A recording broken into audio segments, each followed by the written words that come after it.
কিসে রিজিক বাড়ে, কি করলে রিজিকে ভরপুর বারাকা হয়, রিজিকের চাবিকা ঠিক কোথায়, কোন পথে চললে রিজিকে ভরপুর বারাকা হবে, আমার জীবনে বরকত নেমে আসবে রিজিকে, এটা জানতে মনে যাচ্ছে না আমাদের?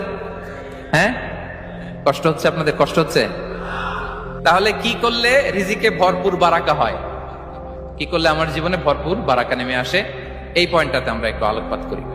যেসব কাজ করলে আমাদের জীবনে রিজিকে আসমানি বারাকা নেমে আসবে, আমাদের রিজিকে আসমানি বারাকা নেমে আসুক, আমরা চাই কি চাই না? সবাই আমরা চাই নিশ্চয়ই। যে কাজ করলে রিজিকে আসমানি বারাকা আসে, এর এক নম্বর হচ্ছে তাকওয়াল্লাহ, আল্লাহর ভয়। আল্লাহ তাআলা বলছেন, ওয়া মাইয়াত্তাকিল্লাহা ইয়াজআল লাহু মাখরাজা ওয়া ইয়ারযুকহু মিন হাইসু লা ইয়াহতাসিব। যে আল্লাহকে ভয় করে, যে আল্লাহ সচেতন, আল্লাহ তাকে মাখরাজ, মাখরাজ মানে কি জানেন? ওই যে এক্সিট লেখা না এদিকে, এই এক্সিটকে আরবিতে বলে মাখরাজ, মানে কোথাও